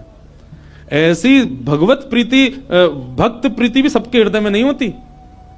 ये बात बंधुओं लिख लीजिएगा, जिस दिन हरि प्रिय आपको प्रिय लगने लग जाए, समझ जाना आप हरि के प्रिय होते जा रहे हो। आपको पता चल जाता है व्रज से कोई आया, भले ही आप उसको जानते नहीं, पर आपके मन में उत्साह हो जाता है, हमारे वृंदावन से आए हैं, श्री राधारमण जी के यहां से आए हैं, श्री बिहारी जी के चरणों से आए हैं। भले ही आपका परिचय नहीं, फिर भी आप ब्रज से आए जान करके उनको प्रणाम करने जाओ। ऐसी प्रीति अगर आपके चित्त में है, आप प्रेम की अवस्था में आ चुके हो। हरि से ज्यादा हरिजनों से प्रीति हो। तो अयोध्या से संतों की टोली आई। रात में राजा ने खूब सुंदर उनका स्वागत किया, सबके लिए बढ़िया शिविर बनवाए, बढ़िया सबके लिए भोजन की व्यवस्था करी। सब साधु महात्मा बड़े प्रसन्न हो गए। बोले वाह भैया राजा, तेने तो हमारा दिल जीत लिया, क्या सुंदर व्यवस्था की। सब संतों के, सबके चरण धोए, सबको माला पहनाई, प्रसाद पवाया, सोने की उत्तम व्यवस्था। और राजा रात में सोने अपने महल में नहीं गया, वहीं बैठा शिविर के भारी पूरे परिवार सहित, कि कोई संत कोई आज्ञा कर दें सेवा के लिए, हम उनकी सेवा करें। संतों ने दूसरे दिन उठ करके राजा से कहा, देखो हम तुम्हारी सेवा से इतने प्रसन्न है कि हम सबके मन में आया कि हम कम से कम 5 दिन तो यहां रुकें। राजा रोने लगा, बोले महाराज मेरे ऊपर बड़ी कृपा, आप रुकिए। 5 दिन पूर्ण हुए। सब संत बोले भैया हमको पंढरपुर जाना है, अब आप हमको आज्ञा दो। राजा बोला भगवान मैं अपनी एक बात निवेदित करूं। बोले क्या? 5 दिन बाद रामनवमी है, श्री राम जी का अद्भुत उत्सव है, आप लोग सब यहीं रुक जाएं, 5 दिन और रामनवमी करके चले जाएं। संत बोले भाई क्या बुराई है, इतनी अच्छी व्यवस्था राजा कर ही रहे हैं, वहीं बढ़िया कीर्तन भजन होने दो, सत्संग होने दो। 5 दिन रुक गए, सबने रामनवमी करी, अभिषेक किया राम जी का। रामनवमी पूर्ण करके सब अगले दिन संत महापुरुष बोले अब हमको आज्ञा दो, हम लोग सब चलें पंढरपुर। बोले महाराज नेक और रुक जाओ, हनुमान जयंती और आ रही है, हनुमान जन्मोत्सव, आप सब लोग रुके रहेंगे तो आप सबके सानिध्य में, हमको तो कुछ आता नहीं, हम हनुमान जी का जन्मोत्सव करेंगे। अब वो सेवा इतनी अच्छी कर रखी थी कि कुछ संत तो बेचारे उसके पक्ष में रहते थे, बोले रुक ही जाओ, बढ़िया व्यवस्था तो करी रखी है। रुक गए, हनुमान जन्मोत्सव तक सब लोग रुक गए। सब लोगों ने हनुमान जी का जन्मोत्सव मनाया। संत महापुरुष कहने लगे, बोले भैया अब हमको आज्ञा दे दो, अब हम लोग चलें। बोले महाराज उसके बाद में फिर कोई और उत्सव आ रहा था 15 दिन बाद, उसका नाम ले दिया। बोले वो किए बिना तो आप कैसे जाओगे? कहां आपको व्यवस्था ही नहीं मिलेगी, मेरे यहां हो जाएगा। 15 दिन और रुक गए, फिर जाने लग गए। बोले महाराज गंगा दशहरा आने वाला है, आप सब लोग कहां, गंगा जी तो मिलेंगे, मैं गंगा जल मंगवाऊंगा ना अपने सैनिकों को भेज करके, यहीं आप सब लोगों के लिए सूक्ष्म गंगा प्रकट करवा दूंगा। फिर रुक गए, गंगा दशहरा हो गए। सब करते करते करते महाराज जेठ का महीना निकल गया। कब आए थे? रामनवमी पे आए थे, तब से जेठ आ गई। जेठ के बाद अब फिर जन्माष्टमी राधाष्टमी के उत्सव आ गए। वो उत्सवों के बहाने दे दे करके संतों को रोक लें। महाराज अब तो चातुर्मास करना पड़ेगा आपको, चातुर्मास प्रारंभ, कहां जाओगे, यहीं कर लो। चातुर्मास करवा दिया। चातुर्मास के बाद कार्तिक का महीना आ गया, कार्तिक में तो मैं जाने नहीं दूंगा आप लोगों को। दिवाली होली ये तो यहीं करनी पड़ेगी, होली आ रही है, होली पे तो सब संग रहेंगे। करते करते फिर से रामनवमी आ गई। संत जनों ने चरण पकड़े, बोले राजन अब तो जान दो हम। संत तो राजा बोले एक काम करो, क्या बाल भोग करके चले जाओ, कुछ नहीं तो सुबह का बाल भोग तो ले लीजिए। बोले ठीक है। अब बाल भोग भाग पा करके तैयार हुए ही थे, बोले बाल भोग पा लिया सब। बोले देखे ना कढ़ाई चढ़ गई है, राजभोग बनना है, राजभोग तो पा जाओ। संत बोले जो नहीं हिलने देगा हमको। बोले देखो ये सब अनादर हो जाएगा, इतनी पूड़ी कचौड़ी सब्जी बन रही है, इनको तो पा जाओ। यहां राजभोग पाने लगे, एक संत ने घूम के देखा तो रात के ब्यारू भोग भी बनने शुरू हो गए थे। बोले ब्यारू करके जाने देगा। अंत तो गत्वा उस राजा की स्थिति ऐसी हो गई, जब संत लोग हट में आ गए कि नहीं हम तो जाएंगे, राजा के यहां से उस क्षेत्र से जैसे ही बाहर निकले, तब तक तो राजा रो रहा था, संतों के जाते ही राजा अचेत हो गया, प्राण निकल गए उसके। मैं संतों के बगैर कैसे रहूं? हम इस स्थिति में हम तो कभी आ ही नहीं सकते। खैर सुन लीजिए, बस हमारे यहां तो 4 दिन रुक जाते होंगे, कब जाएंगे ये बला। बैठ गए हमारे घर में आके। सब तरीके के लोग होते हैं। अब तो लोग हमको बहुत प्रेम करने लगे, जब हमको कोई जानता नहीं था तब हमने भी ऐसे घरों में रुके हैं। पर सत्य बात है बंधुओं, ठाकुर जी से प्रेम तो सबको हो जाता है, पर हरिजनों से जिसको प्रेम हो जाए, समझ जाओ कि उसको ठाकुर जी से, वो अब प्रेम की अवस्था में आ चुका है। जिसको हरिजन प्रिय लगने लग जाए, हरि के जन प्रिय लगने लग जाए। आप लोग किया करो, कभी एयरपोर्ट, रेलवे स्टेशन, कभी अनजान स्थान पर कोई तिलक मात्र लगाया घूम रहा हो, उसको भी जय श्री राम, जय श्री कृष्ण। सामने वाला प्रत्युत्तर में अगर ये पूछ ले भैया कौन, कुछ नहीं आपके माथे पे हमने तिलक देखा, कंठ में हमने तुलसी जी देखी तो हमको लगा कि आप वैष्णव हो इसलिए हमने प्रणाम किया। तो प्रथम गंतव्य ठाकुर जी नहीं होने चाहिए, पहला गंतव्य प्रेम होना चाहिए। हमारे भजन का, हमारे साधन का, हमारी कथा का, हमारे नियमों का, सबका प्रथम पहले किसको प्राप्त करना है कि पहले हम प्रेमी बने। पहले ठाकुर जी नहीं, पहले ठाकुर जी के लायक बनो। और फिर जब लायक बन जाओगे, ठाकुर जी को कभी अपने केंद्र बिंदु में मत रखो। एक बात बहुत ध्यान से सुनो, किसी को पाने के लिए आप मत तड़पो, स्वयं को ऐसा बनाओ कि सामने वाला आपको पाने के लिए तड़पे, सामने वाला आपको पाना चाहे। पिक्चरों में ऐसे दिखाते हैं ना कि कोई प्रेम करता था किसी कन्या से और उसको सीधे तो पानी पाया तो खुद इतना बढ़िया पढ़ लिख करके बड़ा मजिस्ट्रेट बन गया महाराज, आगे पुलिस पीछे पुलिस, अब वो छोरी डोल रही है वाकू पावे को, इससे मेरा ब्याह हो। ठीक वैसे ही ये बात शास्त्रीय है कि ठाकुर जी को पाने के लिए आप केंद्र बिंदु ठाकुर जी को मत रखो चित्त में कि उनको मुझे प्राप्त करना है। ठाकुर जी को जो जो प्रिय है वो सारे गुण मेरे भीतर आ जाएं ताकि ठाकुर जी को मैं प्रिय लगूं। आप पीछे मत पड़ो उनके, स्वयं को ऐसा बनाओ कि ठाकुर जी पीछे पड़े आपके। श्रीमद् वल्लभाचार्य जी के चरित्र में आता है कि, बहुत ध्यान से सुनिएगा, श्रीनाथ जी जब प्रकट हुए ना तो पहले श्रीनाथ जी की भुजा प्रकट हुई और भुजा प्रकट होने के बाद में सद्दू पानी की गैया रोज जाती थी, अपना संपूर्ण दुग्ध वहीं बहा करके आ जाती थी। तो सद्दू पानी ने देखा मेरी गैया कहां जाती है, जाकर के देखा तो गिरिराज शिला में केवल भुजा निकली हुई है।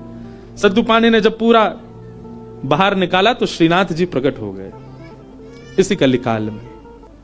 तो सद्दू पानी ने ठाकुर जी से प्रार्थना की कि ठाकुर जी आपके लिए क्या लाऊं मैं, आप क्या पाएंगे, क्या व्यंजन लेंगे, क्या भोग प्रसाद लेंगे, आप विश्वास मानेंगे। हमारे श्री जी बाबा श्रीनाथ जी उन्होंने कहा, बोले हे सद्दू पाने, जब तक मेरे श्रीमद् वल्लभाचार्य जी नहीं आएंगे तब तक मैं केवल दूध पीऊंगा। ठाकुर जी ने पयोव्रत किया, भक्त भगवान के लिए व्रत करता है, पर ठाकुर जी ने व्रत किया कि जब तक वल्लभाचार्य जी नहीं आएंगे मैं केवल दूध पीऊंगा। श्रीनाथ जी जो आजकल उदयपुर के पास नाथद्वार द्वार में विराज रहे हैं, जब ये गिरिराज जी में प्रकट हुए तब की लीला है। इस बार हमारे लाल जी का उत्सव नाथद्वारा में ही है, श्रीनाथ जी में। बाद में एक अजब कुमारी नाम की एक भक्ता हुई थी, उसके लिए ठाकुर जी उदयपुर चले गए, उदयपुर के पास नाथद्वारा में। तो प्रकट तो आप गिरिराज जी में ही हुए थे। तो ठाकुर जी कितने वर्षों तक केवल दूध पी करके रहे। एक दिन अपनी समस्त शिष्य मंडलियों के साथ श्रीमद वल्लभाचार्य जी महाराज जब गोवर्धन पधारे, पूरे ब्रज में हल्ला हो गया, कोई बहुत बड़े आचार्य आए हैं। बोले नाम क्या? बोले वल्लभाचार्य। जब ये नाम सद्दू पाणे के कान में पड़ा, ब्रजवासी सद्दू पाणे दौड़े दौड़े गए और वल्लभाचार्य जी के चरणों में निवेदन करके रोने लगे। वल्लभाचार्य जी बोले रो क्यों रहे हो? बोले नाथ, भक्त को व्रत करते देखा है मैंने, पर इस जन्म में मैंने भगवान को व्रत करते हुए भी देखा है। हमारे इस गिरी कंदरा से साक्षात गोवर्धन नाथ जी का स्वरूप श्रीनाथ जी प्रकट हुए। मेरी गैया को दूध नित्य पियो करते, मैंने उनसे निवेदन किया कि आपको कहा भोग धराऊं। समोसे बोले मैं तो दूध ही पीऊंगा। मैंने कि कब तक दूध पियोगे? बोले जब तक वल्लभाचार्य जी नहीं आएंगे तब तक दूध ही पीऊंगा। भक्त ठाकुर की प्रतीक्षा करे ये तो सुनोगे हो, पर ठाकुर भक्त की प्रतीक्षा कर रहे हैं। हे नाथ, मेरी आपसे प्रार्थना, जल्दी मिलो ठाकुर जी से और जल्दी अन्न पवाओ ठाकुर जी को। श्रीमद वल्लभाचार्य, आप सबने चित्र देखा होगा निश्चित ही, अगर कोई श्रीनाथ जी से या हमारे गोवर्धन नाथ जी से परिचित है, वल्लभाचार्य जी के भाव में है। सद्दू पाणी ने आवाज लगाई, लालन, हे श्री जी बाबा देखो श्रीमद वल्लभाचार्य पधारे हैं। और ऊपर से नन्हे से गोपाल जी, 4 वर्ष की अवस्था के गोपाल जी, 2-4 दतुइयां निकली हैं बस, गोल मटोल लाला, घुंघराले केश हैं, वही श्रीनाथ जी।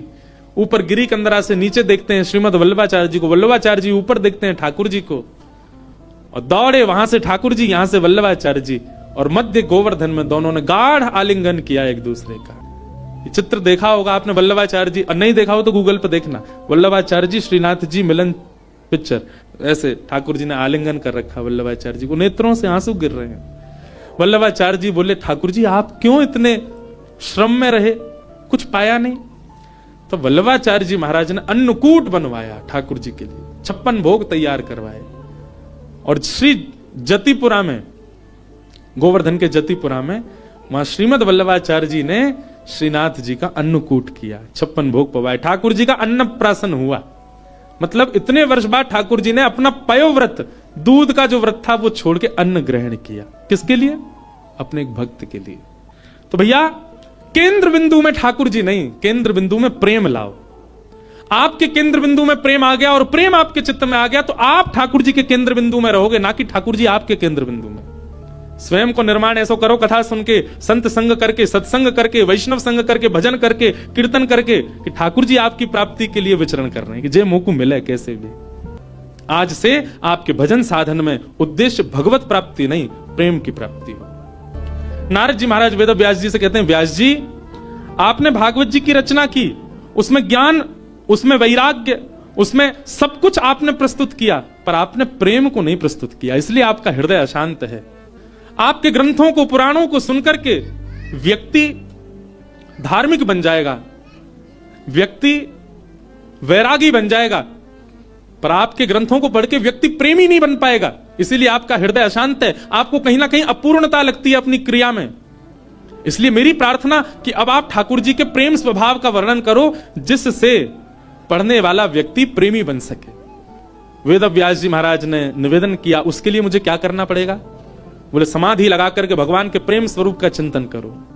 श्री वेद व्यास जी महाराज ने समाधि लगाई और समाधि की भाषा में ही अपने अंतिम कृति का निर्माण किया। वेद व्यास जी ने इसी ब्रह्म नदी में, इसी हिमालय की पर्वतों पर वेद व्यास जी ने ऐसी रचना की जिसको सुनकर पढ़कर के मानव प्रेम का अधिकारी बन जाता है, ठाकुर जी का अधिकारी बन जाता है। और उस संहिता का नाम है श्रीमद् भागवत महापुराण। बोलो भागवत महापुराण की जय। ये प्रेम संहिता है।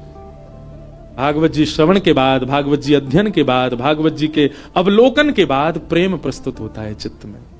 वेद व्यास जी महाराज ने उस प्रेम का भाव लिखा, वही भागवत है।